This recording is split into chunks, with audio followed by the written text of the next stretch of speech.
자, 안녕하세요. 자, 여러분이 이제 우리가 오전에 이어서 오후에는 문학 기출을 보겠습니다. 자, 문학도 여러분이 이제 우리가 강의 계획서를 한번 보세요. 아침에 한 장짜리 한번 보고, 그 다음에 공략집도 같이 한번 보겠습니다. 아까 이제 안내 잠깐 했는 것처럼 우리가 이제 2주씩 끊어가겠습니다. 2주씩. 문학은 우리가 4가지 갈래가 있기 때문에 8주 동안에 2주차씩 이제 우리가 94년부터 우리가 작년까지 그렇게 이어서 보겠습니다. 근데 문학은 우리가 수능 문제가 있기 때문에 수능 문제 자체를 보는 것이 아니라 그렇죠. 그 다음에 요즘에 유행하고 있는 갈래나 작품. 그렇죠. 아까 말했듯이 이제 평가원에서 같이 출제가 되기 때문에 중고등학교에서 지금 현재 많이 다루고 있는 작품이 뭐냐. 이 또 이제 문학 작품도 유행이거든요. 그렇죠. 많이 이제 이슈가 되고 있는 작품들의 흐름을 이제 조금 보고, 그 다음에 또 간혹 또 여러분들이 이제 우리가 수능이라든지 평가원 모의고사를 아마 이제 접하게 될 겁니다. 그렇죠. 그걸 이제 우리가 보면서 그것을 볼 때 이제 임용 문제로 어떻게 변형해서 볼 것인가. 그렇죠. 일부러 뭐 그걸 만들어서 할 필요는 없습니다만은 사고 구술로 어떤 문제를 바꾸어서 한번 생각해 보면 됩니다. 그래서 모의고사가 우리가 뭐 3, 6, 9 이렇게 11 이렇게 보죠. 그죠?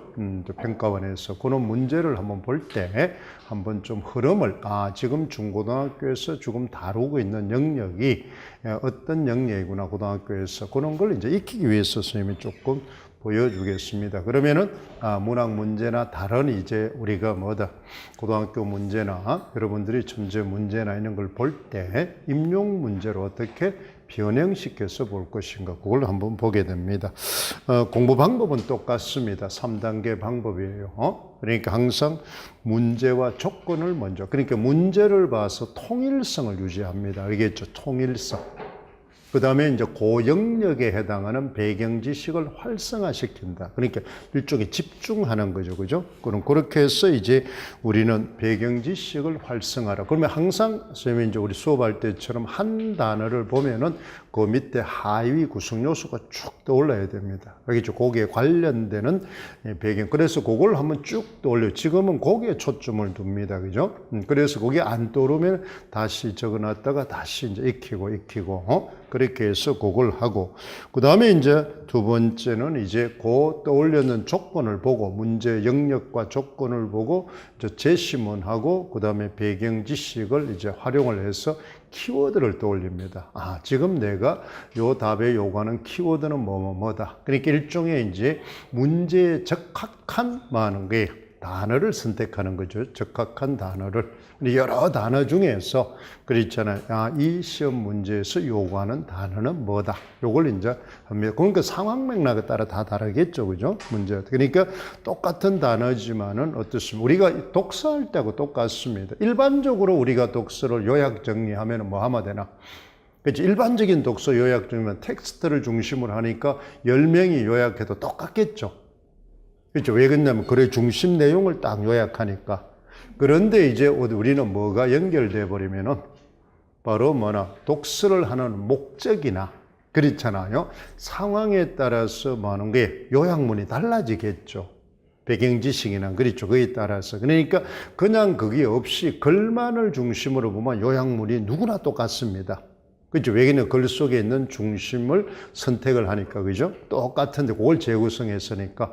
그런데 목적에 따라서 같은 텍스트를 읽더라도 그 다음에 또 배경 지식에 따라서 사회 맥락에 따라서 그렇잖아요. 바로 재구성하는 요약이 달라진다는 겁니다. 그래서 그런 것들이 근데 이제 우리는 답을 쓸 때는 그것이 달라지면 안 됩니다. 그러니까 누구나 똑같은 답, 그러니까 쉽게 말해서 글에 나오는 중심 내용을 중심으로 하는 게 답안을 작성하는 그 훈련을 해야 됩니다. 그러니까 여러분이 가지고 있는 배경 지식이나, 그렇죠. 그 다음에 여러분이 이제 자의적으로 설정한 목적에 따라서 그것을 답안을 작성하면은 뭐가 된다? 변형이 되어버린다는 거죠. 그죠? 그러니까 누구나 똑같이 요약 정리할 수 있는 답이 나올 수 있는 그런 게 훈련이 필요합니다. 그러니까 상당히 기계적이죠. 그죠? 이제 우리 시험 친다는 게 자체가 우리가 창의적인 답을 쓰라 하지만은 기계적인 답을 원합니다. 그죠? 출제자가 원하는 답을 써주기를 바란다. 상당히 모순적입니다. 그죠? 실제 우리가 학습하는 거하고는 모순적인 그걸 이제 우리가 보면 되고. 그 다음에 이제 세 번째 단계는 아까도 얘기했지만 사고구술하는데 초점을 둬라. 알겠죠? 지금은 사고구술하는데 초점을 두고 그걸 봅니다. 네, 근데 문학은 이제 교과하고 다르게 쉽게 이제 이게는 갈래별로 돼 있기 때문에 조금 쉽습니다. 그죠? 근데 그 갈래가 하위 갈래가 이제 조금 초점을 둡니다. 예, 그 다음에 이제 우리가 많은 게 공략집을 한번 잠깐 봅시다. 그렇죠. 공략집의 책을 이제 보면은 이 공략집 책은 항상 있어야 됩니다. 이렇게 지금 이번 달에 처음 듣는 사람은 나중에 다음 주에 이제 구매를 하세요. 여기는 이제 이거는 뭐 이제 일반 서점에 있는 게 아니고 선생님이 이제 가지고 있으니까 이제 나중에 자체적으로 쓰면 구매를 하면 됩니다. 우리 조교한테 부탁을 하면 돼요. 자, 거기 책에 보면은 여러분 바로 뭐 하는 게 우리가 보세요. 고전 산문을 한번 보세요. 그렇죠? 고전 산문도 우리가 보면은 교재가 여러분 많은 게 36쪽에 있죠. 지금 저기 없는 사람 옆에 같이 한번 조금 보세요. 36쪽에 보면은 우리 고전 문학은 왕조별로 돼 있죠. 그죠? 왕조별로. 이거는 여러분 이제 뭐 할 때, 이제 1, 2월 달에 뭐 할 때, 바로 만에 갈래로 날 때 했죠. 수요일 날 할 때. 그죠? 자, 우리는 뭘 기억한다 그랬어요? 여기도 쭉 있지만은, 자, 이제 시대별로, 우리 문학사별로 돼 있죠. 고전 문학은 문학사별로. 그러니까 제일 먼저 생긴 게 우리는 뭡니까? 이제 산문은 설화죠, 설화. 그렇죠? 설화입니다. 그죠? 설화.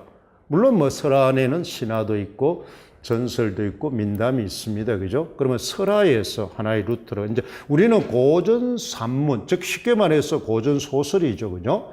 고전 소설을 형성돼가는 루트가 두 루트가 있다 그래요. 그 정통적인 문학사 루트는 이제 설화에서, 그 다음에 뭐하나?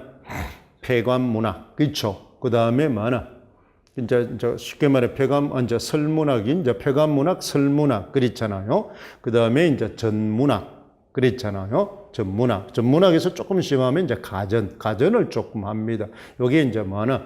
전문학보다도 가전이 이제 많이 되겠죠. 그죠? 요게 이제 우리가 잘 아는 이제 뭐 하는 게 이제 허구성과 그렇잖아. 정기성이, 창의성과 정기성이 있기 때문에 창의성이 있어서 그래요. 전문학은 정기성만 있지만은 가전문학은 이제 창의성이 있다, 허구성이 있단 말이에요. 그 다음에 이제 우리는 뭐가 되나? 우리가 이제 소설이 되는 겁니다. 그렇죠? 소설. 이렇게 이제 그것까지가 루트. 그게 이제 정통 루트니까 그 루트를 밟아온 게 이제 우리는 영웅소설, 영웅군담 소설이라고 그랬죠. 그래서 이제 우리가 1월 달에 작품 분석을 할 때 영웅군담 소설을 기본으로 했습니다. 그죠? 물론 나중에 또 할 겁니다. 이제 기본 작품만 했으니까. 5, 6월 때 가면 이제 심화 작품을 이제 또 할 거니까. 그렇게 봅니다. 그 다음에 이제 우리 설화에서 어디로?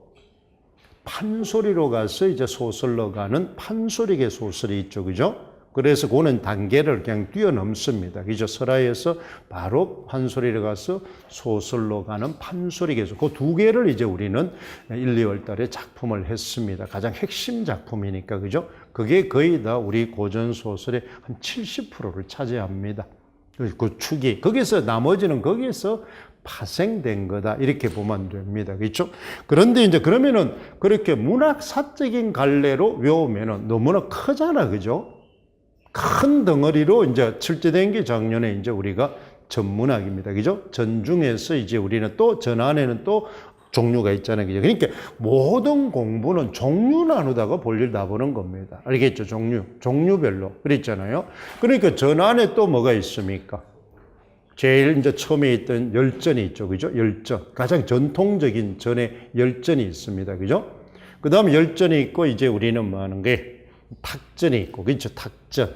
그 다음에 집가자 가전이 있습니다. 근데 탁전과 가전은 참 비교하기가 쉽지는 않습니다. 그렇죠? 그러니까 쉽지는 않고. 그 다음에 이제 가전이 있습니다. 거짓가짜 가전이 있다. 그래서 몇 가지 종류가 있다. 전 안에 4가지 종류가 있습니다. 그게 이제 작년에 출제가 됐습니다. 그죠? 그러니까 굉장히 쉬운 거죠. 그죠? 쉬운 영역입니다. 갈래론이 나오면 제일 쉬워요. 갈래론 나차에게는. 그 다음에 이제 우리는 뭐예요? 소설을 나눌 때는 이제 우리는 뭐부터? 서사구조 유형으로 나누라 그랬죠. 서사구조. 그게 이제 가장 대표적인 아까 루터로 가는 뭐다? 영웅군담 소설이 하나가 있고, 그죠? 그 다음에 판소리계 소설이 하나 있고. 그러니까 소설은 제일 중요한 게 뭐예요? 서사구조입니다. 서사구조. 그 서사구조별로 되어 있는 게 바로 뭐가 된다? 소설의 유형입니다. 그러니까 영웅일대기 구조로 지니고 있으면 영웅소설이 되는 거고, 그렇죠? 그 다음에 뭐예요? 판소리계 소설의 구조를 이제 판소리 구조를 지니고 있으면 그렇잖아요. 그러니까 장면 구조입니다. 그죠? 장면화 구조로 되어 있으면 이제 우리는 뭐다? 판소리계 소설이 되는 겁니다. 그럼 목류 구조를 지니거나 환목 구조를 지니면 그때는 넓은 의미입니다. 목류나 환목은 그냥 같은 걸로 했을 때 그게 이제 목류 소설, 몽자르 소설이 되는 거고, 그죠? 그 다음에 이제 우리가 이별의 만남의 구조로 되어 있는 게 이제 애정 소설이 되는 겁니다. 그죠? 이별과 만남의 구조로 되어 있는 거니까. 예, 그 다음에 이제 우리가 수수께끼 구조로 되어 있는 거는 이제 우리가 뭐냐? 이제 바로 뭐예요? 수수께끼에서 송사소설이 되는 겁니다. 그죠? 송사소설이 되는 거고. 그 다음에 이제 우리는 서사구조가 아닌 표현기법으로 되어 있는 게 이제 의인화 소설입니다. 그죠? 그거는 이제 서사구조가 보다는 그거는 뭐예요? 표현기법입니다. 우의적 기법으로 써 있으니까 그게 바로 뭐예요? 의인화 소설이 됩니다. 그죠? 그 다음에 이제 그것만 많은 게 기법이에요. 기법. 대부분이 이제 그 의인화 소설 안에는 다 많은 게 송사, 즉 실제 선악의 대립 구조와 송사 구조로 되어 있습니다. 아닌 것도 있지만은 그리 복합적이죠, 그죠? 그 다음에 이제 여러분 잘 아는 뭐나 가정 소설, 가문 소설 같은 거는 뭐다? 서사 구조가 3대 구조로 되어 있다. 3대 구조, 그죠? 그런 거예요. 그래서 이제 우리는 소설의 종류는 대부분 전부 뭘 가지고 구분한다? 서사 구조를 구분합니다. 그러니까 서사 구조를 가지고 구분할 수도 있고, 그랬죠. 그 다음 시기적으로 하면 조선조면은 전기 소설이냐, 후기 소설이냐, 이렇게 볼 수 있죠. 전기냐, 중기냐, 후기냐. 중기는 사실은 없습니다. 알겠죠? 우리 조선조 문학은 전기하고 후기만 있는데, 이제 과도기 문학이 있으니까 이제 중기다. 이렇게 이야기를 합니다. 그러면 일반적으로 사실은 이제 소설에서 문학에서 중기 이래도 거의 많아. 시대를 치면은 후기입니다. 임병양란 이후니까. 그렇잖아요. 왜냐하면 중기에 해당한 대부분이 어디에 해당합니까? 선조나 광해군 때 그때 이야기합니다. 쉽게 말해서 뭐다? 허균의 홍길동전이나 그렇죠. 김만중의 작품 요때입니다. 이제 숙종 때 영정조 이후를 이제 우리 숙종조까지 선조, 광해군, 숙종 이쪽까지를 이제 중기 이쪽으로 많이 이야기를 합니다. 그 다음에 이제 영정조 이후를 이제 우리는 뭐다?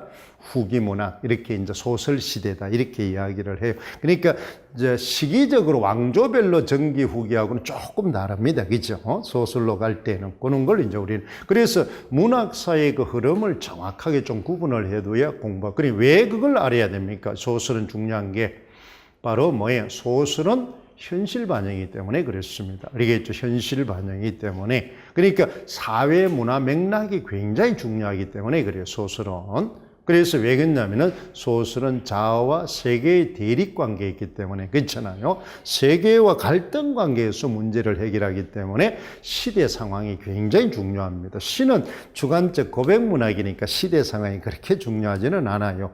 그렇죠. 그렇다고 해서 도외시할 수는 없습니다. 그죠? 전부 다 왜 사람이 쓴 거니까.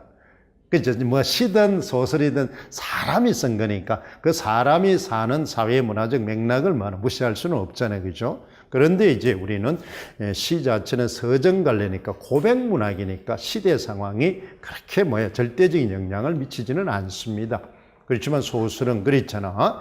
자아와 세계와의 대립 관계에 의해서 생기기 때문에 그렇습니다. 그러니까 관례의 본질 때문에 그래요. 그래서 우리는 갈등 문학이다 이렇게 이야기를 하잖아요. 그걸 이제 먼저 기억을 합니다. 그럼 요걸 이제 우리는 보면서 출제가 뭐가 됐는지 이걸 꼭 알아둬야 됩니다. 그 다음에 이제 여러분한테 이제 이야기하는 거는 뭐라 그랬어요? 고전 산문에 이제 우리 교재 공략 보면은 51쪽에 있죠. 이는 갈래론 할 때도 했죠. 그럼 51쪽부터 뭐가 됩니까? 우리가 50 몇 쪽까지, 그렇잖아요. 55쪽까지. 이게 선생님이 이제 갈래론의 기본 이론을 다 정립을 해 놓은 겁니다. 정리해 놓은 거. 이걸 외워야 돼요. 알겠죠? 완벽하게 외워야 됩니다. 완벽하게. 그러니까 철저한 이런 갈래 공략집이 안 외워져 있으면은 작품하기가 굉장히 어려워요.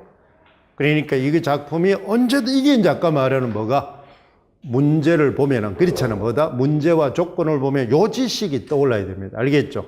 요 배경 지식이 활성화돼야 돼. 여기에서 이제 답의 조건에 맞는 적합한 단어를 뽑아내야 됩니다. 그러니까 요 지식이 완벽하게 떠올라야 돼요. 완벽하게. 그러니까 이제 일단은 뭘 기억하라 그랬어요? 문학을 할 때는 뭐라 그래요? 지금 고전 산문을 하지만 뭐를 알아야 된다?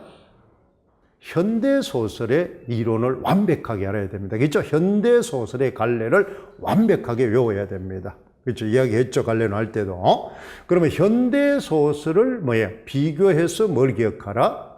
고전소설의 특성을 알아야 됩니다. 알겠죠? 고전소설의 특성.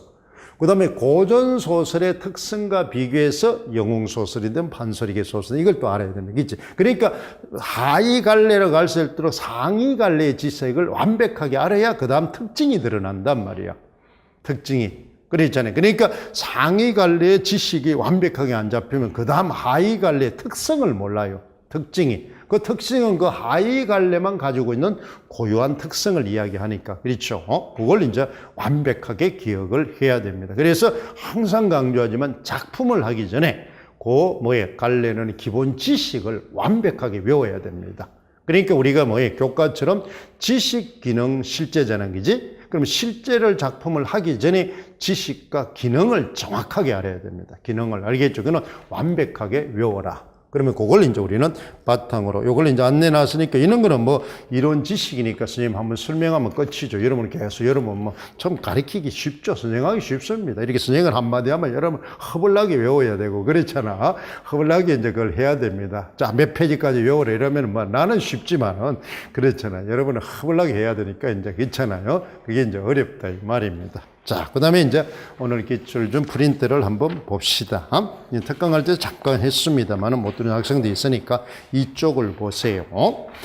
그러면 고전 산문이 어떻게 많이 출제되는지를 한번 봅시다. 물론 이제 우리 공략법 책에도 있습니다만은 조금 더 상세하게 했으니까 2014년부터 한번 보세요. 2019년까지 쭉 보면은, 자, 2014년도에서는 이제 우리 일단 많은 게 출제된 갈래 유형부터 한번 봅시다.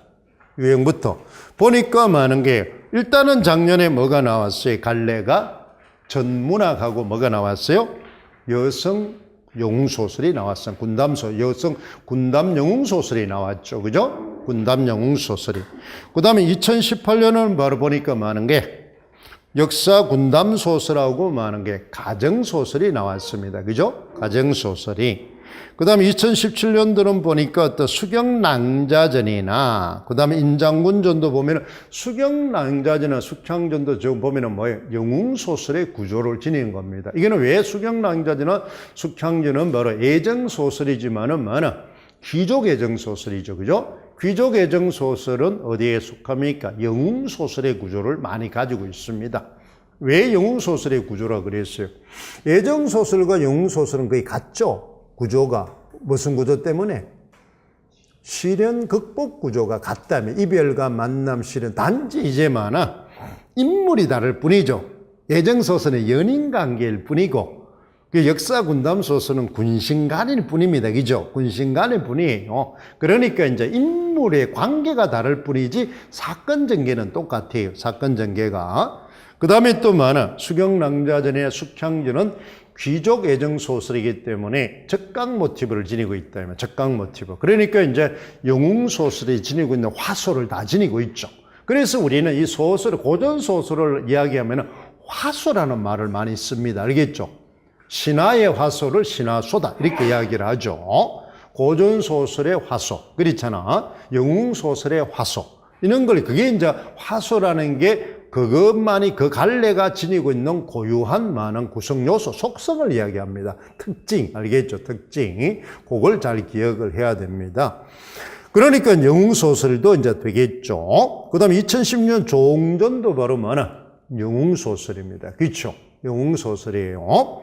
그 다음에 이제 심생전은 애정소설입니다. 근데 이제 비극적 결말의 애정소설입니다. 그러니까 비극적 결말이 될 수 있는 건 전부 남성이 주인공이면 전부 비극적 결말이에요.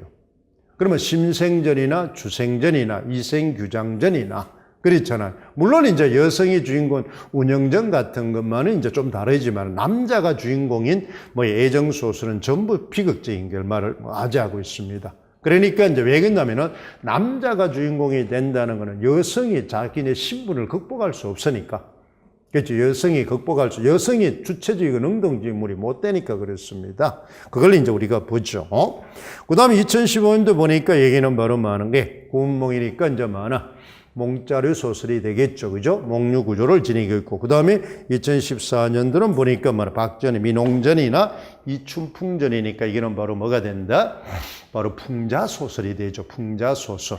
자, 그러면 우리가 여러분 보면은 우리 소설의 갈래 중에서 출제가 안 된 게 꽤 있죠. 그죠? 출제가 안 돼 있는 게. 그랬잖아요. 물론 이제 우리의 최초의 소설이라고 하는 이생규장전이 아직까지 이제 우리가 금오신화가 거의 아직까지 작품으로 등장하지를 못했습니다. 그죠? 그러니까 이제 우리가 보면은 많은 게 판소리 소설이 지금 많은 게 잘 보이지 않습니다. 그게 바로 2014년도에 어떤 이춘풍전만 있지. 그렇잖아요. 그러니까 우리가 소설의 기본 관례 루트 중에 영웅소설은 계속 출제가 되죠. 그러면 영웅소설이 또 나온다면 우리는 뭐라 그랬어요? 거기 있는 것처럼 보면 뭐가 앉아 있습니까? 쭉 나머지 있고 나머지 남아있는 거는 뭐밖에 없어요? 우리 기본 작품 중에 중요한 작품 중에 있는 게 바로 최책전밖에 이제 없죠. 소대성전이나 최책전 같은 밖에 이제 없다 이 말입니다. 그렇잖아요. 그렇죠. 우리가 이제 박시부인지 나왔으니까 여성 영웅소설이 작년 나와서 연달아 여성 영웅소설이 나오기는 조금 어렵겠죠. 우리 형태대로 보면 만약에 또 나온다면 만약에 남은지 작품은 그러니까 영웅소설은 많은 작품 중에 남아있는 게 없잖아요. 지금요. 최책전이나 소대성전 그렇잖아. 그 다음에 금방울전 그렇잖아. 홍겨울전 이 네 편밖에 없다 이 말입니다. 그러면 이제 작품을 한다면은 영웅소설은 그 네 편에 초점을 두고 하는 겁니다. 네 편에 초점을 두고. 그렇잖아요. 근데 지금까지 안 나온 것은 이제 우리가 많이 보면은 많은 게 아까처럼 판소리계 소설이 아직까지 주류인데도 그렇잖아요. 아주 그렇게 많이 등장하지를 않았습니다. 그 다음에 또 예정소설은 심생 2016년 나오고는 아직까지 안 나왔죠. 그죠? 그 다음에 의인화 소설. 쉽게 말해서 이제 풍자소설도 박정희 소설이 2014년도에 나오고 나온 적이 없다 이 말입니다. 그렇잖아요. 의인화 소설이 이런 것들을 이제 우리는 의인화 소설이 나오면 송사소설과 같이 하면 됩니다. 같이 이제 우리가 하면 되겠죠. 그런 것들을 이제 우리는 좀 집중적으로 우리가 알고 이제 봅니다. 또 한편으로는 뭐예요? 소설만 찐딱 나왔지만은 산문문학 중에는 뭐도 있습니까? 극문학이 있다 이 말입니다. 물론 수필이 있는데 수필의 내기는 조금은 그렇죠. 약합니다. 그렇죠. 그 문항수도 적은데 그걸 독자적으로 내기는 어려워요. 그런데 이제 극문학은 나올 확률이 상당히 있죠. 그럼 지금까지 한 번도 나오지 않았으니까. 왜냐하면 선택형 문제일 때는 극문학이 자주 나왔어요. 극문학이. 그런데 지금은 서답형이 되고부터는 극문학이 아직 출제가 안 됐으니까 그걸 꼭 해둡니다. 그렇잖아요. 그러면 이제 봉산탈춤을 반드시 해둬라. 그렇죠. 그럼 봉산탈중의 전체 6가장까지 다 할 수는 없지만은 그래도 가장 대표적인 오가장이나 6가장, 그렇죠. 미알할미가장이나 양반가장을 완벽하게 해둡니다. 완벽하게. 그 두 가장을 완벽하게 하라 이 말이에요. 그걸 이제 바탕으로 다른 과장도 유추해서 이제 알아두면 됩니다. 왜냐하면 요즘은 내용 자체에 집중적으로 묻는 문제가 아니니까. 갈래적인 특성의 문제니까. 그 다음에 이제 봉산탈중과 더불어서 같이 해야 될 게 양주별산대입니다. 그죠? 양주별산대. 이제 조금 더 깊이 나오면 이제 꼭두가시노론과 인연객이 있기는 있지만은 그런 게 이제 그러니까 여러분들이 자꾸만 이렇게 이제 전체 흐름을 보면은 하는 게 우리가 나올 걸 예측할 수 있다는 거죠. 다음에 어떤 게 확률적으로 이제 어느 정도 좁혀라 이 말입니다. 좁혀라. 문제를 보면서 유형이라든지 답에 작성하는 방법을 알고 이렇게 이제 출제 연도를 전체 훑어보면서 이제 전체 뭐를 잡습니까? 영역을 잡는다. 영역. 알겠죠? 영역을. 그러니까 아까 한 장짜리를 전체에서 하는 게 고전산문의 영역을 다 배웠으니까. 그래서 이제 고전산문 아까처럼 설화부터 그랬잖아요. 폐간문학, 설문학, 전문학 그랬잖아요. 그 다음에 이제 우리가 소설, 그렇잖아요. 극문학, 수필. 이게 고전산문의 전부 영역이거든요. 그렇잖아요. 고전산문의 영역의 전체를 먼저 알아야 됩니다. 전체 자체를. 그러면 그거 알아놔놓고 이제 그 중에 이제 우리가 뭐다? 소설이 제일 많이 나오니까 그렇잖아요. 소설은. 그러면 소설을 중심으로 나머지 거를 이제 연계를 시킵니다. 그러면 아까처럼 설화에서 소설이 왔기 때문에 설화와 소설의 관계가 제일 많이 나옵니다. 소설이 나오면은. 그게 이제 우리가 어디에서도 재작년에도 보면은 나와 있죠. 그랬잖아요. 야제자 설화나 지하국 대지적 설화라든지 이런 게 이제 나오고. 그 다음에 소설 고유의 갈래론에 대해서도 많이 출제가 됩니다. 그러니까 작년 것도 박씨 부인전도 이게는 뭐와 관계입니까? 그렇죠. 역사적 사실과 하는 게 문학 간의 관계입니다. 그렇죠. 그러니까 역사적 사실은 진실성에 초점을 두는 거고 문학은 허구성에 초점을 둔다 이 말입니다. 그런데 이제 우리는 일반적인 하는 게 소설의 허구성과 다르죠. 이거는 역사 군담 소설이기 때문에 그냥 역사적 사실을 하는 게 왜곡하거나 그렇잖아. 너무 과장해서도 안 된다는 겁니다. 학대 축소해줘도 안 되고 그걸 이제 조금은 가공을 할 수 있지만 역사를 왜곡해서는 안 된다는 겁니다. 그렇잖아요. 그게 역사 소설의 한계이면서도 장점이기도 합니다. 그런 걸 이제 그러면 이 작품이 나오면은 이제 일반적으로 볼 때는 우리는 문학과 현실의 관계를 배우는데 그렇죠. 문학과 현실을 배웁니다. 그때 우리 이론을 배울 때 많이 알잖아요. 문학 이론하면 그건 꼭 나오니까 문학과 현실을 볼 때 문학 속의 현실은 뭐예요? 우리가 실제 현실이 아니라 무슨 현실이라? 그렇죠. 작가적 현실이죠. 그죠? 작가적 현실. 그러니까 작가가 가공한 현실입니다. 가공한 현실이죠. 그렇지만은 현실이 동떨어진 건 아니다 이 말입니다. 그렇죠. 그런데 이제 역사적 사실, 역사 소설은 역사적 사실을 기반으로 하기 때문에 일반 소설하고는 조금 다릅니다. 그렇죠. 일반 소설하고. 그걸 이제 작년에 냈던 겁니다. 그러니까 문학의 본질적인 문제죠. 그런 것들을 머릿속에 조금 그리면 알고 있어요. 그러니까 일단은 소설의 종류를 먼저 알아야 됩니다. 알겠죠? 소설의 종류를, 그러니까 그 한 장짜리 있는 것처럼, 그 다음에 선생님이 이제 공략을 해놓은 것처럼 알겠죠? 그러니까 소설의 종류를 먼저 알아야 돼요. 그러면 소설의 종류에서 제일 먼저 그 시기절로 보면 우리가 잘 알잖아요. 뭐가 된다? 소설의 종류를 보면 제일 먼저 생긴 소설이 뭐예요? 전기소설입니다. 그죠? 그게 커머시널합니다. 전기소설.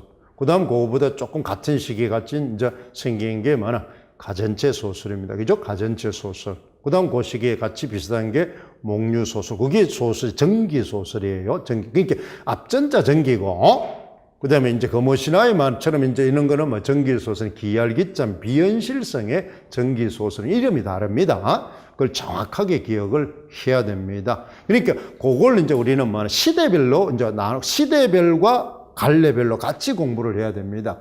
외울 때는 알겠죠? 그 순서를 절대로 어그리면 안 돼요. 그래야만 이제 우리는 왕조와 연결이 되기 때문에 그렇습니다. 왕조하고 연결되기 때문에.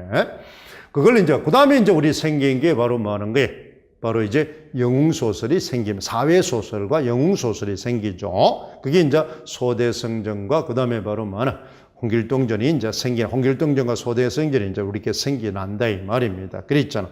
그 다음에 이제 우리가 기재기 같은 게 이제 생기가 되겠죠. 그런 게 이제 우리가 생기면서 이제 중기로 넘어가는 겁니다. 중기 과도기 이제 소설로 넘어가게 되죠. 그게 바로 아까 말한 사회소설, 영웅소설, 가정소설 이런 게 이제 됩니다. 그 다음에 이제 조선 후기로 가면 본격적인 바로 게 소설 시대로 접어들게 되죠. 소설 시대로 접어들게 된. 근데 이제 실제적으로 소설 같은 거는 굉장히 논리적인 이야기 구조이기 때문에 창작성이 가미되기 때문에 작가 미상이 많지만은 거의 양반이 지었다. 이렇게 생각하면 됩니다. 거의 양반이. 근데 이제 주로 이제 몰락한 양반들이, 그렇잖아. 그렇게 해서 그들의 생계를 위하거나, 그렇죠. 단지 이제 이 소설을 천시역이든 시대이기 때문에 이름을 익명으로 지었다. 요즘 같은 필명이겠죠. 그죠? 지었다. 이렇게 보면 됩니다. 그래서 그렇지만 그 소설의 구조나 창작성으로 봐서는 굉장히 문학성이 뛰어나야 된다. 이 말. 그렇죠. 학식이 뛰어나야 된다는 거예요. 그래서 이제 우리는 그렇게 지었다. 이렇게 보는 겁니다. 그걸 이제 우리는 보면서 우리의 작품을 보자. 이 말. 자, 이를 바탕으로 우리 하는 게 자, 이제 봅시다. 자, 문제 기출을 보면은, 자, 문제를 봅시다. 2019년 이제 A형의 4번 문제입니다. 이거는 금방 읽음. 그런데 이제 여기는 단순히 외우면 어려운데, 이제 뭐 하나? 가와 나를 뭐 하는 거예요? 내용의 호응 문구를 찾으라는 겁니다. 소설은 이런 게 굉장히 많죠. 호응 문구. 근데 이거는 왜 이제 호응 문구를 찾을 수밖에 없느냐 하면은, 가는 뭐가 가전이기 때문에 사물을 의인한 거죠. 사물을 의인한 거고, 그 다음에 바로 뭐 하는 게, 탁전은 바로 뭐 하는 게, 자신을 다른 사람에게 빗댄 겁니다. 그렇죠? 그러니까 이제 이 사물의 의인할, 사물의 행위를 사람과 호응관계를 찾으면 됩니다. 사람하고 호응관계. 그러면 이제 이 국성이라는 자체가 인물이죠. 그러니까 여기는 쉽게 말해서 술이 대중에게 사랑을 받고, 그렇잖아요. 퍼져나가는 거나, 그랬죠. 여기 배궁거사가 초야에 묻혀 있다가, 그랬잖아요. 뭐다? 그 사회적 인물로 뭐나 성장해가는 과정이 비슷하다는 겁니다. 거기에서 호응관계를 찾으면 되는 거예요. 호응관계를. 그러니까 이제 뭐 하는 게, 거기 보니까 어땠어요? 성은 군사를 뭐나 음악에 통솔하고 병조들과 함께 고락을 같이 하였다. 이렇게 이제 돼 있잖아요. 그렇죠? 군사를 음악에 병조들과 함께. 그러니까 이제 우리는 뭐 하는 게, 이제 술 국성은 바로 뭐예요? 이 지휘자한테는 술을 마시는 것에 대해서 굉장히 엄했다는 겁니다. 그 다음에 병사들도 실험을 많은 게 술을 마시고 풀었다. 그러니까 이 술이 많아 조금 대중화되었다는 겁니다. 그렇죠? 펴져나갔다 이 말입니다. 그 다음 수성에 물을 대어 단 한 판의 싸움으로 함락하고 이 말입니다. 그러니까 이제 우리는 바로 글자 그대로 하면은 수성이니까 근심 숫자가 되겠죠. 그렇잖아요. 그러면 이제 술을 담아서 많아 술을 걸러야 되잖아요. 그렇죠? 그래서 술을 걸러서 많아 한꺼번에 한 뚝배기를 했다 이 말입니다. 그렇잖아요. 쭉 마셨다 이런 이야기입니다. 그렇잖아요. 그래서 물을 대어 담. 그럼 세 번 술을 그냥 뭐예요? 익은 거 그대로 하면 너무 독하잖아요. 그죠? 우리 막걸리에 뭘 섞습니까? 희석을 섞기 전에 물을 타잖아요. 그래서 단판에 이제 그렇잖아요. 마셨다. 이렇게 되는 겁니다. 그러니까 이제 뒤에 나오는 뭐 하는 게 술을 마셨죠. 그렇죠. 이렇게 단판에 마시니까 뭐 한 판의 싸움으로 함락하고. 그러니까 한 판에 싸우면 그러니까 술 한 잔에 그냥 뭐 빽 갚버렸다 이 말이겠죠. 그러니까 여러분도 이제 많은 거에 술 진탕 먹고 많은 거에 그래 진짜 땅깨가 되든지 기었다 이 말입니다. 그렇잖아요. 그런 내용입니다. 그 다음에 장락판을 세운 다음 돌아왔다 이 말입니다. 쉽게 말해서 뭐냐 질펀하게 뭐냐 한 판 놓은 다음에 그렇잖아요. 막 아주 이제 난 시장판에 한 판 뭐야 춤추고 놓은 다음에 이제 돌아왔다 이 말 아닙니까? 그러니까 술판을 벌리고 난 다음에 돌아왔다. 황제는 그 공로로 상동후에 변했다 이 말. 그러니까 뭐 했다? 황제는 뭘 했다? 전부 많은 거예요. 백성을 이렇게 취케 만들고. 그렇죠. 뭐에 기분 좋게 하고. 그러니까 여러분 이런 게 비슷한 게 있잖아요. 우리 어디 있습니까? 그렇잖아요. 뭐 하는 거예요? 광장에 보면 나오죠. 광장에 보면은. 그렇잖아요. 그 광장에 보면 남쪽에 왔더니 많아. 뭐는 없고. 북쪽에 갔을 때는 뭐는 있고. 그렇잖아요. 거기에는 바로 뭐 이념인데 자유가 없죠. 그렇잖아요. 근데 남쪽에는 바로 자유가 있는데 그렇잖아. 그렇잖아요. 이념이 없다. 근데 뭐나 니나노판에 술판은 벌리는데 있잖아요. 그런 게 없잖아요. 그러니까 이 정치인들은 술을 좋아하는 이유가 바로 뭡니까? 정치에 관심이 없으니까. 술 퍼본 부분에 정치에 관심이 없죠. 저끼리 기분 좋아가 저끼리 싸움하고 이러니까 다 풀어버리니까. 그렇잖아요. 그래서 이제 우리는 뭐 하는 게 정치인들을 제일 좋아하는 거는 뭐 하나 이 술이나 뭐 하는 거에 스포츠나 게임이나 이런 걸 좋아합니다. 왜 그러냐면 얘들은 거기다가 해보면 뭐에 일반 사람들이 거기에 뭐 하나 중독이 돼 가지고 정치를 잘하든 못하든 관심이 없어요. 도박하는 놈은 돈 잃는 데 관심이 있는 거지. 그렇지? 이 새끼가 국회의원 누가 되든 뭘 하든 상관이 없단 말입니다. 그렇죠. 술 먹으면 마찬가지. 게임 하면은 그렇잖아요. 뭐 스포츠 게임을 하거나 그렇잖아요. 이런 거 하면은 그래서 이제 프로를 만드는. 그래서 이제 독재자들은 프로 게임을 만드는 겁니다. 프로. 그래서 여러분 뭐에 이 스포츠와 뭐하는 거에 정치와의 그런 관계를 잘 알아야 됩니다. 그래서 우리가 뭐나 스포츠가 활성화되는 시기는 전부 독재 시대입니다. 그래서 우리나라도 프로 게임이 생긴 프로 스포츠가 생긴 건 전두환 시대입니다. 전두환 시대. 그랬잖아요. 그러니까 또 막 이런 스포츠 올림픽이나 이벤트 가는 건 전부 독재 정권이에요. 또 문민 정권 때는 그런 걸 못 합니다. 감히 그는 돈이 너무 많이 들고 휴유증이 너무 많기 때문에 그랬잖아요. 그러니까 독재 정권은 돈이 어디 쓰이는지 아무도 모르니까. 그렇죠. 회계감사가 불투명하니까. 그랬잖아요. 그 다음에 모든 많은 거에 선전선동하기에 제일 좋잖아요. 한 곳으로 몰아가면 되니까. 한 개로. 그 다음에 막 스포츠 하나 따면은 그렇죠. 게임에서 이기니까. 다른 나라에서 이기니까 그걸 하는 거에 하는 겁니다. 그래서 이제 우리가 스포츠가 발달하거나, 그 다음에 이런 연예 게임이나 예술 게임이나 영화 이런 게 발달하면은 독재 정권이 지금 뭔가 안 좋은 겁니다. 안 좋은 거. 지금 이제 우리가 버닝썬이든 뭐든 물론 벌리기는 거기에 벌리지만 이게 막 확대되는 거는 전부 다 정치 상황이 안 좋은 겁니다. 정치 상황. 연예인이 갑자기 엮여간다든지 마약이 한다든지 불륜이 나온다든지 막 이러면은 하는 게 전부 정치 상황 이슈가 있는 겁니다. 그러니까 이제 그 상황 때 다른 걸 발표를 하는 겁니다. 여기에 묻히게. 그렇잖아요. 묻히게끔. 그래서 이제 우리가 정치 불하는 게 있으면 옛날에는 이제 그지 박정희 시대 때는 간첩 잡는 거죠. 그지? 땅굴하고 하나 정치 불안하면 고정 간첩 잡았다. 그렇잖아. 간첩이 왜 하필이면 그때 나타나? 왜 하필이면 땅굴이 그때 나타나냐 이 말이야.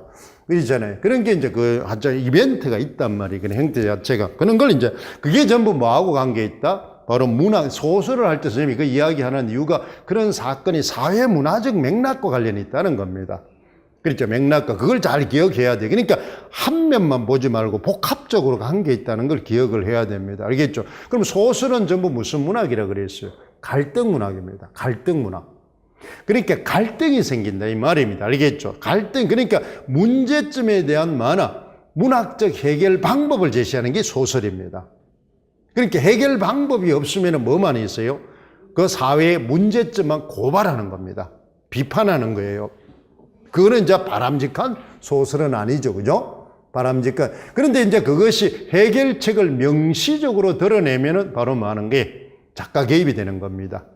교훈적, 제도론적 문학이 되는 거고, 현대소설은 그런 해결책을 암시적으로 준다 이 말입니다. 암시적으로. 추론하게 한다. 상상력을 정진시킨다는 겁니다. 그렇잖아요. 그걸 이제 우리가 보면 됩니다. 그러니까 여기서는 이제 우리는 가나는 그것만 기억하면 되는. 이게는 어려운 것도 없죠. 굉장히 길고 복잡한 것 같지만 아주 단순합니다.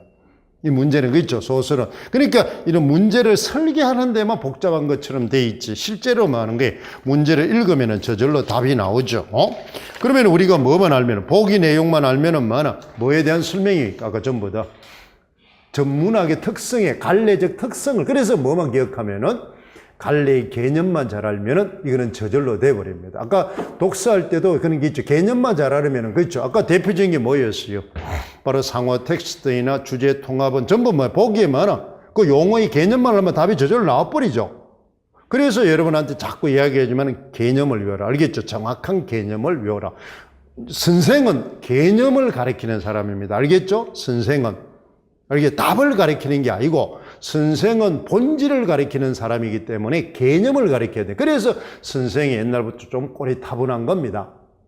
알겠죠? 이게 결과를 가르치면 아주 많은 게 굉장히 현상학을 가르치니까, 그렇죠? 시대 변화에 따라가고 유행에 민감한 그런 이제 사람이지만 선생은 본질을 가르치니까 자꾸 전통적이고 꼰대 소리를 듣는 겁니다. 꼰대. 선생은 꼰대가 될 수밖에 없어요. 가르치는 학문 때문에 그래요. 알겠죠? 태도 때문에 그렇습니다. 그래서 이제 너무 그런 개념만 가르치기가 너무 꼰대니까 이 개념을 써먹을 수 있도록 가르쳐라. 이 말입니다. 요즘은. 이제 그게 구성주의입니다. 알겠죠? 써먹을 수 있도록 가르쳐라. 활용할 수 있도록. 그게 이제 옛날에는 개념을 아는데 초점을 두고 있다. 그게 알려주는데 그게 형식주의니까 그렇습니다. 지금은 아는 것보다도 써먹을 수 있도록, 그렇죠? 써먹을 수 있도록 가르쳐라. 활용할 수 있도록 가르쳐라. 요게 됩니다. 그러니까 여기는 어렵지 않죠. 그 다음에 이제 두 번째, 이제 우리가, 이거는 이제 논술 문제는 지금은 없어지니까 이걸 뭐로 생각하면 됩니까? 서답형으로 그럼 요 조건이 지금 몇 개 있습니까? 전부 다 5개로 되어 있는 게 이게 서술형 세 문제다. 이렇게 생각하면 됩니다. 그게 서술형 2문제 내지 3문제. 왜냐하면 대부분의 서술형은 조건을 2개 주거든요. 그렇죠? 조건을 2개 주는데 그걸 이제 우리가 보면 됩니다. 자, 여기서 이제 우리가 보면 아까 말했던 이 작품이 나오면 박씨 부인들은 문학 수업을 형성한다. 되어 있는데 보세요. 단원 학습의 목표를 보세요. 거기 보면 단원 학습의 목표가 있고 그 다음에 뭐예요? 평가 목표가 있습니다. 그렇죠? 단원 학습의 목표는 작품에 방연된 역사적 상황을 바탕으로 이러니까 이제 문학은 뭐든지 제일 우리가 공부하는 방법은 뭐예요? 좀 맥락 수업이라고 그랬죠. 문학의 기본 수업은 좀 맥락 수업입니다. 그 맥락 수업은 뭐예요? 3가지죠. 뭐라 그랬어요? 문학사적 맥락. 그 다음 2번째 사회문화적 맥락. 3번째 상호 텍스트 맥락입니다. 그렇죠? 맥락. 그게 맥락 수업이 내는 문학의 뭐야? 감상입니다. 다양한 관점으로 문학 작품을 이해한다. 이게 바로 맥락 수업 같은 말입니다. 그 용어만 틀릴 뿐이에요. 그 중에 지금은 이제 우리는 바로 뭐예요? 바로 뭐 하는 거예요? 여기는 사회 문화적, 역사적 상황 바탕. 그러니까 역사 사실을 바탕. 사회가 아니고 역사입니다. 역사적. 그럼 역사적 사건을 바탕으로 하는 거죠. 그죠? 역사적. 그걸 문학 작품을 이해하고 감상한다. 이런 겁니다. 그래서 이제 우리는 뭐 한다? 평가를 하는데 여기는 평가에 초점을 두는데 지식보다는 사고입니다. 사고. 그러니까 바로 뭐예요? 사실을 아는 것보다는 사고가 발전되는 과정을 이제 알아는 겁니다. 사고 발전입니다. 사고에 초점을 둔다. 그러면 이제 우리가 평가 목표를 약간 이제 문제를 한번 보세요. 박시전을 가져와 가지고 한 게 뭐냐? 역사적 상황이니까 딱 떠올려야죠. 박씨 부인전의 역사적 상황이 뭐야? 병자호란입니다. 그렇죠? 병자호란. 이걸 딱 떠올려야 됩니다. 병자호란. 그러니까 우리의 가장 치욕적인 역사 중에 이제 하나니까.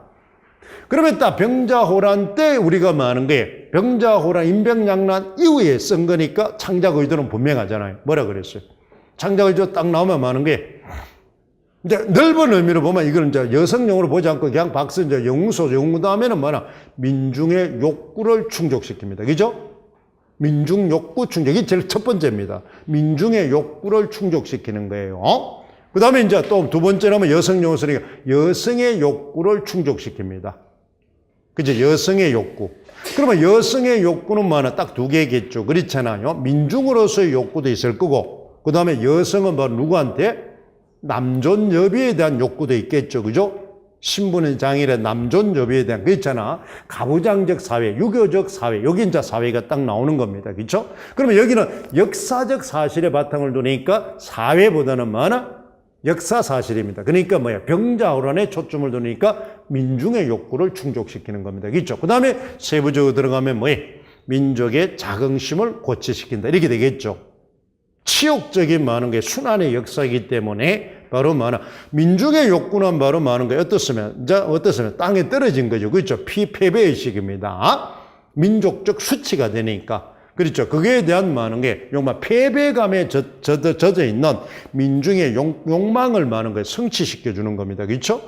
그 다음에 이제 민족의 수치심을 이제 극복하게 해주니까 그걸 이제 딱 이런 거는 왜 그랬으면 역사 군담 소설은 뭐다? 창작 의도가 분명합니다. 알겠죠? 창작 의도가 분명. 그러니까 뭐하고? 우리가 풍자 소설이나 역사 군담 소설은 뭐가 분명하다? 창작 의도가 분명해. 그리고 또 다른 소설하고 다르게 고전 소설은 현대 소설하고 다르게 창작 의도가 분명합니다. 왜냐하면 고전 소설은 전부 뭐예요? 제도론적 문학관이기 때문에, 그래서 제도론적 문학이기 때문에 뭐가 강하다? 전달 동기가 강합니다. 전달 동기. 물론 작품마다 다 그런 건 아닙니다. 알겠죠? 표현 경기가 강한 것도 있어요.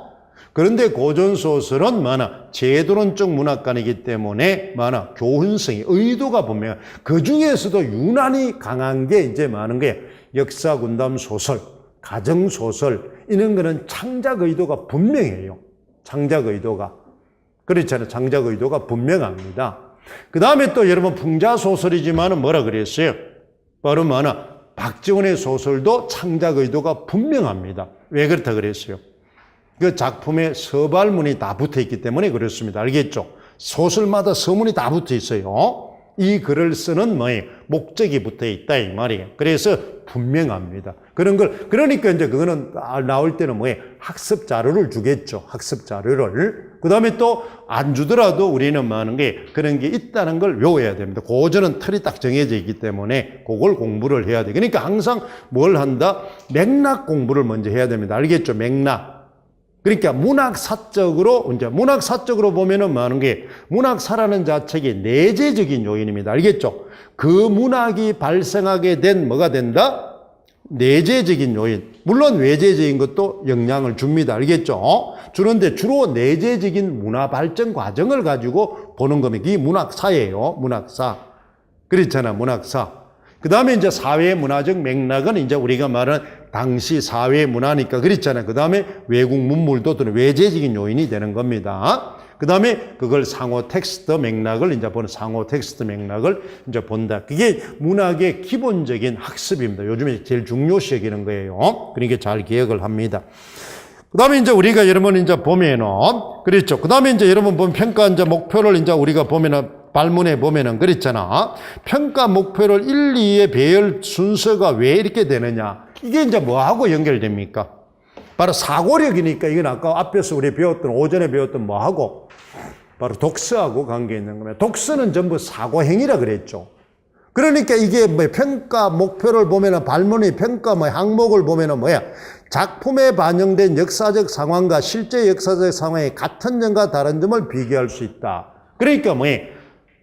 역사 사실과 소설과 이거는 뭐 객관적인 뭐나 사실을 비교하는 거지. 그러면 이거는 사실적 사고입니다. 이 평가 항목은. 그 다음에 뒤에 거는 보세요. 문학이 역사적 상황을 형상화한 방법. 그러니까 이거는 뭐가 돼? 형상. 그러니까 사실을 형상화했다는 거는 허구화시켰다는 거 아닙니까? 그죠? 허구화시켰습니다. 그러면 여기에서는 어떻게 형상화했어요? 바로 뭐냐? 이 사실의 주인공을 뭐로? 정기적 인물로 형상화시켰다 이 말입니다. 과장법을 쓰거나 정기성을 부여해서 형상화시켰다는 겁니다. 그러면 형상화 방법이 나오면 뭐가 연결이 되겠어요?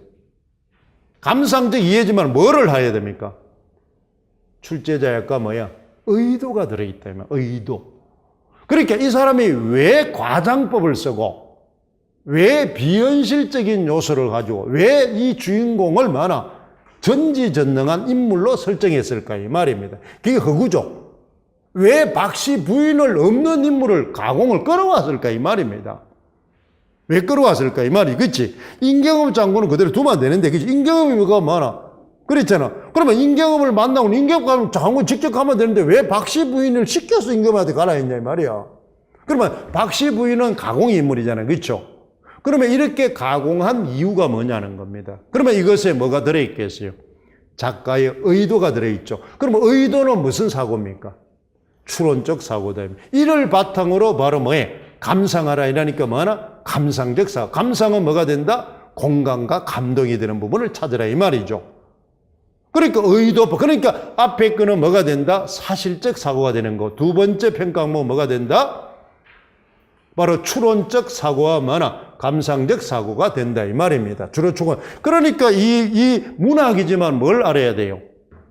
독서를 잘 알아야 됩니다. 그래서 여러분한테 자꾸 이야기하잖아요. 선생님이 교과를 하고 문법을 할 때 자꾸 뭐하라 하라? 통합적으로 공부하라 이 말입니다. 알겠어요? 통합적. 그러면 이 문제는 아까처럼 독서의 사고를 모르면은 이 평가 항목에 뭐예요?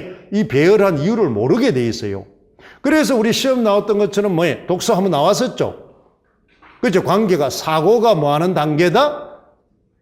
그렇죠? 확장, 발전, 전개되는 과정이 이렇게 돼 있잖아요. 그죠? 그러니까 뭐야? 기본 사고에서 그러니까 사실적 사고가 기본 사고죠. 그래서 점차적으로 뭐다? 고등 사고로 뭐나 확장, 발전, 전개되는 사고로 돼 있다. 이렇게 돼 있잖아요. 그게 바로 이 평가 문항의 항목 배열 순서입니다. 그러니까 사고가 점차적으로 되겠죠. 그죠? 그 사고를 옛날에는 뭐예요? 문학 이론에서 뭐라 그랬어요? 상상력이라 했다 이 말입니다. 문학 교육의 본질에서는 보면은 뭐는 우리는 감수성 교육이고 상상력 교육이다 이렇게 배웠죠. 그래서 이제 우리는 그때 문학 이론의 옛날 이론에 보면은 뭐나 상상력 교육이다 할 때는 뭐 하는 거예요? 인식적 상상력, 조응적 상상력, 초월적 상상력 이렇게 배웠잖아요. 그죠? 그게 이제 우리 문학 총론책에 보면 있죠. 상상의 그 문학 총론에 보면 1월 달에 배웠던 거, 그 있죠. 수요일로 했던 게 있잖아요. 그거 보면 있습니다. 그게 왜 그러냐면 문학 교육의 본질이 여러 가지가 있지만 그 중에 하나가 감수성 교육이고 상상력 교육이다 이 말입니다. 문학은. 그러니까 문학을 하면 감수성이 길러진다는 겁니다. 심미적 기능을 강조하니까. 그 다음에 상상력이 길러진다. 왜? 가공이니까. 전부 문학은 전부 가공이니까. 시도 가공이고 소설도 가공이죠. 가공의 인물을 설정하는 거니까. 그러니까 상상력. 그러면 상상력은 전부 어떤 허구가 아니고 상상력의 정의가 뭐라 그랬어요? 문학에서 상상력은. 자신이 경험한 내용을 바탕으로 자기가 당면한 문제를 해결할 수 있는 힘이 상상력이라 그랬죠. 그러니까 문학을 읽는다는 것은 무슨 경험을 하는 거야? 간접 경험을 하는 거다 이 말. 그렇잖아요. 제일 좋은 방법은 직접 경험해서 문제 해결 찾는 게 제일 좋죠. 그렇잖아요. 그러니까 여러분처럼 지금 직접 시험치 보고 공부하는 게 제일 좋습니다. 근데 너무 오래 하면은 그렇죠. 이게 이제 심각한 후유증이 생기니까. 그러니까 시험 한번 쳐본 사람과 안 쳐본 사람은 전혀 다르다 이 말입니다. 전혀 공부하는 방식이 전혀 틀려요. 인식하는 게 다르다 이 말입니다. 인식하는 게. 그러니까 상상력이란 정의를 잘 알아야 돼요. 문학에서 상상하고 일반 우리 시중에 철학에서 쓰는 상상의 개념하고 좀 다릅니다. 알겠죠? 근데 그걸 용어를 모른다. 상상력은 너무나 많이 알아요.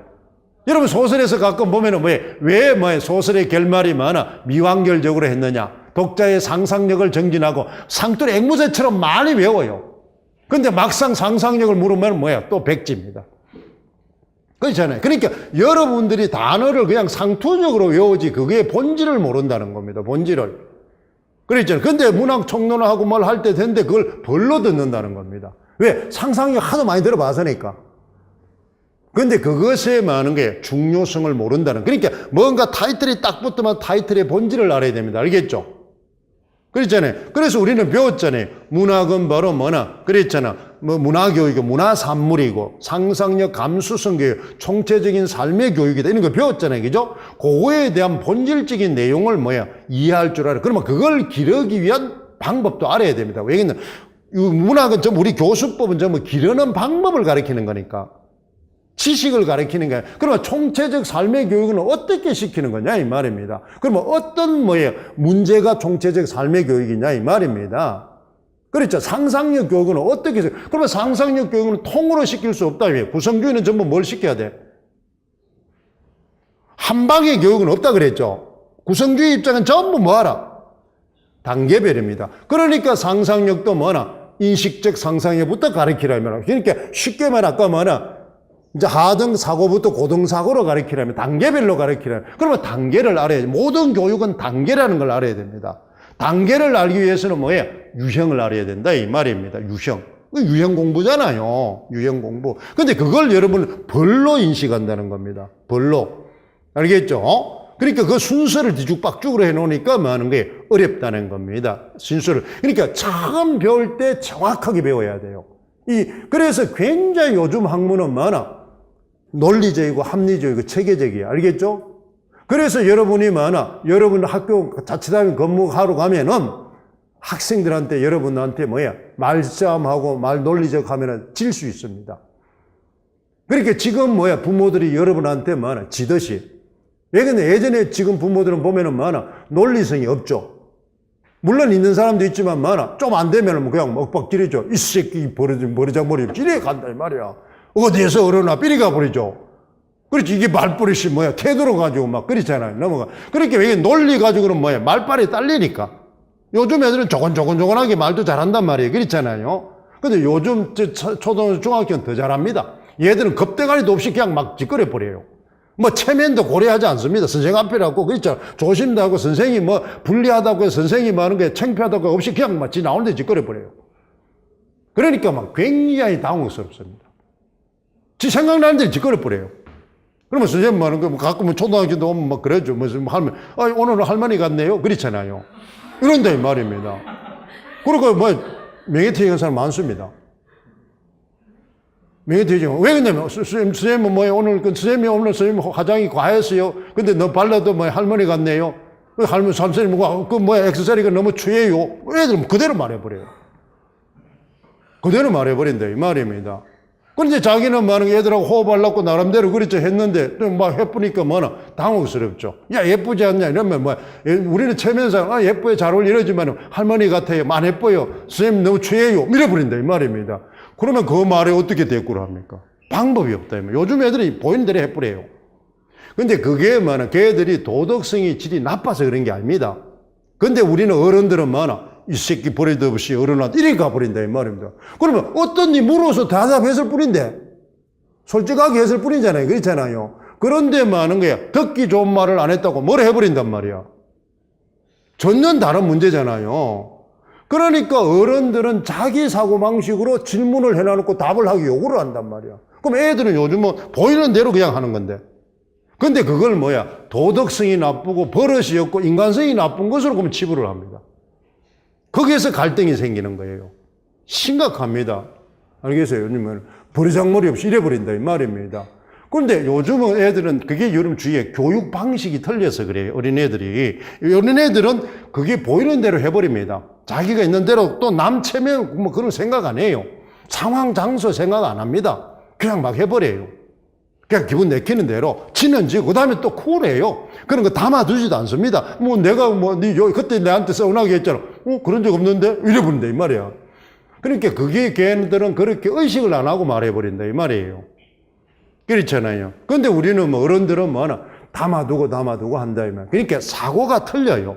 사고가 다르다 이 말. 그러니까 여러분들이 학교 현장에 가면 자칫하면 그런데 말려들거나 뭐나 그렇잖아요. 그거 할 수 있다. 그 다음 또 학부형도 조곤조곤하게 따지잖아요. 그렇잖아요. 그러니까 많은 게 여러분들이 그런 걸 논리적인 걸 자꾸 단계별로 말을 하는 습관을 들여야 됩니다. 그게 여러분 뭐다? 능력을 측정하는 게 면접입니다. 알겠죠? 2차 시험의 면접이에요. 면접은 전부 단계적으로 말을 하게 돼 있잖아요. 그죠? 단계적으로. 그걸 측정하는 겁니다. 면접 시험의 측정이 그거예요.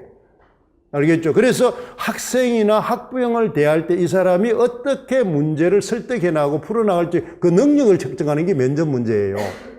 그 사람이 능수능란 말을 잘하는 걸 측정하는 게 아니고 그걸 잘 알아야 돼. 문제마다 선생으로서 자질의 측정 능력이 있단 말이에요. 그걸 여러분 본질을 못 깨우치니까 그게 대응을 못하는 겁니다. 준비를 엉뚱하게 한다 이 말입니다. 면접 문제 한번 막 면접 체크가 막 요오는데 그거 한다고 되는 게 아니에요. 그래서 그런 거 한다고. 그러니까 그게 전부 형식주의적 교육학 강사들이 가르치는 면접 방식이라서 그래요. 알겠어요? 교육학은 전부 다 많은 거야. 그 사람들은 이론적으로 가르치는, 그렇지. 그런 좀 썩어 빠진 인간들이니까 교육학 선생님 별로 안 좋아합니다. 그 썩어 빠진 인간들. 그렇잖아요. 그러니까 교육학 때문에 여러분들이 지금 이 교육이 이렇게 힘든 겁니다. 임용도. 교육학 지금 안 치게 돼 있잖아요. 그렇잖아요. 초등학교는 없잖아요. 초등학교는 교육학 없잖아요. 지금 우리 국어 교육만 배우는데 왜 교육학 배웁니까? 그래서 교육학 선생님 진짜 싫어합니다. 그렇잖아요. 이제 교육학 할 필요도 없어요. 그 인간들은. 그러니까 우리 교육을 망치는 그런 꼬리타분한 거잖아요. 거기에서 이제 생긴 겁니다. 형태 자체가. 우리 교육인지 국어 교육을 배우는데 국어 교육만 하면 되지. 왜 교육 철학사 심리학을 합니까? 이중으로 하잖아요. 이중으로. 할 데가 없는 건 할 필요 없는 겁니다. 그러니까 걔들은 밥그릇 쌓아먹어 짓걸 하기 위해서 학술적으로 자꾸 파고 들어가는 겁니다. 학술적으로. 교육학이라는 자체가 이론이니까. 학술적으로 자꾸 파려 애를 골탕을 먹이는 거예요. 그러니까 그 인간들은 오래는 살 거예요. 그렇죠. 남을 그렇잖아요. 고통스럽게 하고 저주스럽게 하니까. 그러니까 자꾸 학생들을 힘들게 만드는 겁니다. 교육학 선생님들 사기꾼이에요. 실제적으로. 여러분, 교육학 강의료 얼마입니까? 한번 생각해 봐요. 교육학 한번 들으면 얼마예요? 아마 비슷할걸, 전공 과목하고? 조금 차이 날걸요? 점수 따져보세요. 교육학 점수 몇 점이에요? 20점. 전공 80점인데 강의료가 왜 그렇게 비슷합니까? 웃기는 거 아닙니까, 그거? 그렇잖아요. 그게 옛날에 교육학의 전성시대 때 저가 독점을 하던 강의 때문에 그런 겁니다. 그러니까 창피하니까 이틀을 강의하는 겁니다. 많이 받아 몰랐고. 왜 그럼 하루 종일 아침부터 9시부터 6시까지 해보면 되지. 왜 점심 먹고 끝내고 또 또 오라 그래요. 그러면 시간 낭비, 돈 낭비잖아요. 차비 낭비. 그 사기예요, 사기. 실제적으로. 그렇잖아요. 선생님 되게 싫어합니다. 교권 선생님. 그러니까 가장 합리적이질 않아요. 실제적으로. 그러놓고 뭐 하는 거예요? 뭐해서 전공이 비싸니 싸니 뭐 헛소리에 짓거리고 앉았는데 그렇잖아요. 그런 건 아닙니다. 지금 수능 강의가 한 과목 얼마입니까? 여러분 수능 공부할 때 얼마 들었어요? 그렇잖아요. 한번 생각을 해보세요. 한 과목 들으려면 수능 강의 들어가면 한 과목 따는 거 얼마입니까? 지금 국어 전공것도 몇 과목입니까 우리가? 그렇잖아요. 그러니까 여러분들이 자꾸 여러분 보면 대기 국어 전공하는 사람들 보면 따지는데 보니까 아주 논리성도 없어요. 논리성도 없이 왜 비싸게 받고 뭘 하는데 그렇잖아요. 그냥 감정적이에요. 그래서 내가 한번 보면 국어 선생 하겠다는 사람이 저렇게 감정적이고 그렇잖아요. 감성적으로 막 말을 하는지 선생 하겠다는 사람이 합리적인 것도 없어요. 그런 형태 자체가 일반적으로. 그러니까 뭐 하는 거예요? 공무원 시험 비해서는 싸죠. 그렇죠? 공무원 강좌보다는 좀 비싸죠. 공무원은 그거는 뭐로 많아? 떼쓰리 인원이니까. 몇백 명 들어가니까 그렇잖아요. 그거는 우리도 예전에 뭐 수능 강의할 때 한 단가 많아. 3만 원, 5만 원 받았어요. 왜? 그때는 500명 집에 여놓고 하니까. 그렇잖아요. 저 뒤에는 보이지도 지금은 TV라도 많아, 모니터라 많아서 다 보이지. 500명 앉아보세요. 저 뒤에 앉아보면 얼굴도 안 보여요.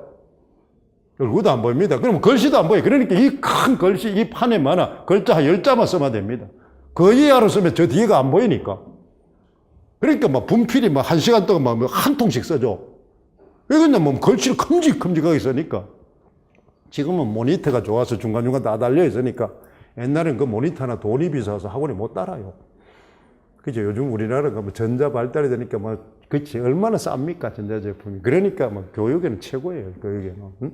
그러니까 이제, 자, 우리 이 평가 알겠죠? 자, 평가 목표는 뭐다? 사고력입니다. 됐죠? 잘 기억합니다. 자, 그 다음 또 갑시다. 이는 박시전 몰라도 상관없어요. 그 다음에 또 세 번째 조건이 뭡니까?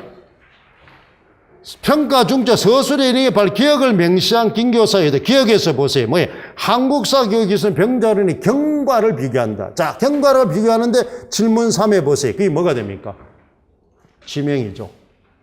자, 아까 소설은 뭐라 그랬어요? 허구라 그랬습니다. 그런데 소설 속에 지명을 꺼온 거는 뭐 때문에? 사실성을 주기 위해서입니다. 사실성을 주기 위해서입니다. 맞죠? 그런데 뭐야? 시 속에 이걸 준 거는 바로 뭐나? 여기는 청성역 초하고 얻어매요. 그랬잖아. 이거는 뭡니까? 그랬잖아. 호풍에 이거는 뭘 얘기해요? 이거는 지금의 자기의 뭐를? 심정을 고백하는 거죠. 그럼 여기는 무슨 고백하는 겁니까? 우국지정이죠. 맞죠? 전부 다 지명을 끌어온 거는 생동감입니다. 사실. 근데 아까처럼 1번은 소설 속에는 사실감이 강하고 그 다음에 여기는 바로 뭐냐? 시는 바로 뭐야? 우국지정. 전부 주제죠. 그죠? 주제를 강화시키는 겁니다. 이걸 이제 생동감을 주기 위해서 이제 하는 거죠. 현장감을 주기 위해서 하는 거는 같습니다. 같은데 이제 우리는 바로 뭐냐? 소설은 아까처럼. 아까 이거는 우리 배웠잖아요. 배경의 기능할 때 배웠잖아요. 배경의 기능은 첫째 뭐라 그랬어요? 사실성 부여라 그랬잖아요. 그죠? 실제 구체적인. 그래 역사 소설은 사실을 끌어오니까 뭘 한다? 사실성을 줍니다. 사실성을 뭘 부여한다? 진실성을 주고 진실성은 뭘 한다? 문학의 효과는 감동을 준다 이 말입니다. 그렇죠? 허군대 감동을 주는 이유는 바로 그것이 진실성을 가지고 있기 때문에 그렇습니다. 그랬잖아요. 그러면 여기서 이제 청성역 지나거나 초하고 얻음이에요. 호풍도 참도 찰사 구전비는 무슨 이거 아무나 내행서 끌어내어 님계신대 드리고죠. 이렇게 돼 있잖아요. 그러니까 님계 이거는 우국지정을 읊은 거잖아요. 그렇죠? 우국지정을 읊은 거. 그러니까 이제 복림대군이 지은 거니까 뭐나 볼모로 잡혀가는 거잖아요. 그죠? 볼모로 잡혀가는 자기의 뭐나 절박한 상황. 그 다음에 바로 뭐예요? 그 임금에 대한 뭐나 그리움. 그렇잖아요. 이런 걸 강화시키기 위해서 그랬잖아. 사실감 부여하기 위해서 쓴 겁니다. 그랬잖아요. 그거하고 이제 같은 거죠. 그걸 기억하면 됩니다. 그 다음에 이제 우리가 마지막 작품을 보면은 바로 뭐 모범 작품의 추론하에 서술할까? 아까 질문서. 그게 아까 뭐냐? 역사 소설과 뭐예요? 역사 사실의 관계입니다. 그죠? 역사 소설과 역사 사실의 관계는 뭐 역사 소설은 뭐냐? 아무리 소설이죠. 뭐 하면 안 된다? 왜곡하면, 그게 제일 중요하다 그랬죠. 왜곡하면 안 된다, 이 말. 그러니까 이제 우리는 뭐예요? 학생에 많은 게 그 형성화 방법은 보니까 뭐예요? 병자론에서 배배했던 역사 부진하고 이것이 바로 왜곡한 거잖아요. 그죠? 이거는 엄연한 역사적 사실이기 때문에 부인하면 안 된다, 이 말이에요. 부인하면 안 됩니다. 그렇죠? 그런데 특정 부분을 가공할 수는 있습니다. 가상적인 인물을 설정해서 그 상황을, 그렇죠, 일시적으로 반전을 시킬 수 있어요. 전체적인 역사적 흐름을 왜곡하거나 과장하거나 축소하거나 이렇게 할 수는 없다 이 말입니다. 그러니까 이제 어떤 가공의 인물을 설정해서 그 상황에 대해서 조금 심리적인 효과. 그게 바로 가공한 부분은 창작 의도가 있잖아요. 그게 아까 어디에 준다? 목적이 어디라 그랬어요? 민중의 욕구를 충족시키고, 그 다음에 민족의 자긍심을 고취시키기 위해서 조금 승리감을 가미를 시키는 겁니다. 부분적으로 알겠죠? 그런 걸 잘 기억하면 됩니다. 그래서 승리에 그러면 전란의 상처를 치유한다. 그러면 이제 우리가 역사적 소설, 군담 소설이 나왔으니까 많은 게 뭐하고 기억하라. 이제 소설에서는 역사 군담 소설이 많이 나왔으니까 운문에서는 뭘 기억하라. 역사 군담 소설가 호응한 게 뭐라 그랬어요? 바로 전쟁 가사입니다. 그렇죠? 전쟁 가사를 기억하라 이 말입니다. 왜냐하면 역사 군담 소설에 나왔으면은 운문에서 다른 장르에서 이제 호응을 하는 겁니다. 그랬잖아요. 그게 이제 바로 그러면은 뭐다? 운문이지만은 바로 사회적 맥락을 깔고 있다 이 말. 그 다음에 사회적 맥락을 깔고 있으니까 전쟁 가사는 창작 목적이 분명하다는 겁니다. 분명하다 이 말이야. 분명하다. 그래서 이제 우리는 선상탄이나 태평사 같은 거는 창작 의도가 분명하잖아요. 그죠? 우리 가사를 배울 때. 그런 걸 이제 이게 이제 기출을 보는 목적이라 그랬잖아요. 자, 기출은 뭐라 그랬어? 이걸 세 가지로 풀고 뭐를 하는데 주목적이 있다. 나올 영역과, 그랬잖아요. 나올 영역과, 그 다음에 유형과, 문제 유형과, 그 다음에 공부해야 될 중요도를 많은 게 확정하는데, 예측하는데 목적이 있다. 알겠죠? 기출을 보는 목적이 내가 원래 무슨 문제가 나올 것 같다. 어디에서? 어떤 유형으로. 그래서 나는 뭘 공부해야 되겠다. 알겠죠? 요 세 가지 때문에 공부하는 겁니다. 그러니까 여러분들은 꼭 기출을 하고 나면 어디에 나올 것이다. 어디를 나올 것이다. 알겠죠? 중요. 그 다음에 어떤 유형으로 나올 것 같다. 그렇잖아요. 그 다음에 그래서 나는 뭐를 집중적으로 공부를 해야 되겠다. 요 세 개를 확정을 지어야 됩니다. 기출을 하고 나면은. 그게 안 하면 기출은 아무 의미가 없어요. 알겠죠? 제발 뭐 하는데 그냥 지식을 쌓는데 공부하지 말라.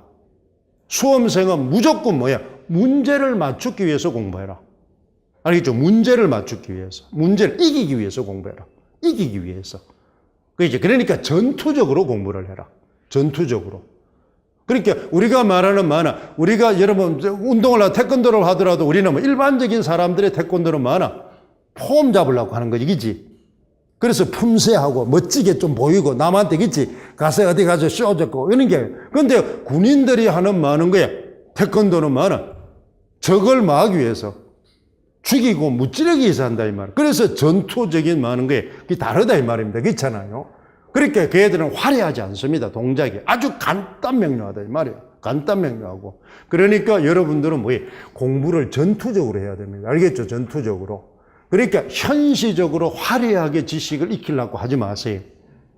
이렇게 하려고. 그래서 기출을 보는 주목적은 뭐다? 영역을 예측하기 위해서. 유형을 많은 게 예측하기 위해서. 알겠죠? 그래서 내가 필요한 배경 지식을 중요도를 확정해서 익히기 위해서 하는 겁니다. 그걸 선정을 못하면 기출은 아무 의미가 없어요. 그래서 아까 지금 영웅군담 소설 했으니까 뭘 한다? 영웅군담 소설 나온다면 뭐 한다? 최측전을 본다. 그렇죠?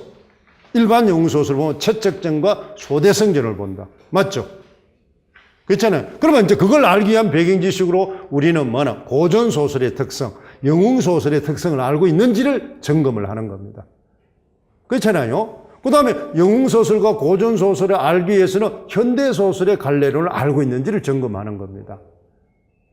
그 다음에 여성 영웅소설은 홍겨울전이나 많은 게 금방울전을 이제 하는 겁니다. 그렇죠? 그러면 영웅소설은 확률이 적지만 나온다면 그 4편을 우선적으로 하라 이 말입니다.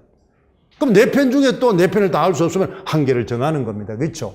그러면 한 개를 정할 때는 남성, 최측전, 여성, 그렇죠? 홍겨울전 이렇게 이제 정하는 겁니다. 아니면 금방울전 이렇게 한 개를 정한다 이 말이에요. 그러니까 항상 정할 때는 확률이 높은 쪽으로 정해라 이 말입니다. 절대로 한쪽으로 몰빵을 놔주면 허쳐라 이 말. 알겠죠? 허쳐라.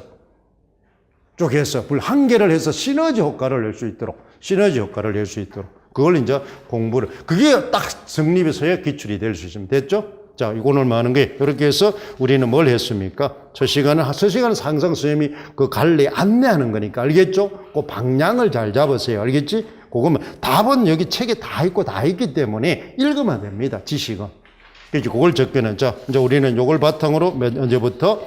2018년 이제 책에 그렇잖아요. 그걸 고전 산문을 하도록 하겠습니다. 이 책이 전부 갈래별로 엮여져 있기 때문에 알겠죠? 그걸 공부하기가 좋습니다. 그래서 쉬었다가 고전 산문을 보도록 하겠습니다. 고전 산문은 우리가 어디 있다? 보름하는 게 220쪽에 보면은 있습니다. 논술행은 이제는 출제가 안 되니까 논술행을 볼 때는 어떻게 본다? 서술행으로 잘라서 보세요. 알겠죠? 아까 조건 2개씩 잘랐어. 2개씩 잘라서. 그러니까 문장 쓰는 것도 다릅니다. 알겠죠? 문장 쓰는 것도 나중에 하겠지만 논술행은 중심문과 뒷받침으로 구성을 하고 서술행은 뭐예요? 수식구로 구성을 합니다. 수식구로. 알게 뒷받침 문장을 쓸 데가 없어요. 그러니까 필요한 문장을 수식구로 써야 됩니다. 알겠죠? 그래서 이어진 문장으로 쓰게끔. 그러니까 문장 구성도 틀려져요. 문장 구성도. 서술행은, 논술행은 늘어뜨려야 되니까, 그지? 늘어뜨려야 되는 문장과 문장의 관계로 가는 겁니다. 그런데 이제 기입형, 서술행은 뭐예요? 구로 가는 겁니다. 문장 속의 호응 관계로 가는 겁니다. 알겠죠? 성분의 호응 관계로. 논술행은 문장 간의 호응 관계로 가는 거고, 문장 단위로 가는 거고, 이거는 뭐야? 성분으로 가는 겁니다. 알겠죠? 성분을 잘 써야 돼요. 성분은. 서술행은. 그래야 길이가 짧아집니다. 그건 나중에 표현할 때 이제 능력을 할 겁니다. 이게 그건 장문을 이제 하고 나면, 표현하고 나면 이제 나중에 하게 될 거예요. 그때 봅시다. 자, 우리 쉬었다가 그때 이제 우리 220쪽부터 보도록 하겠습니다. 수고했습니다.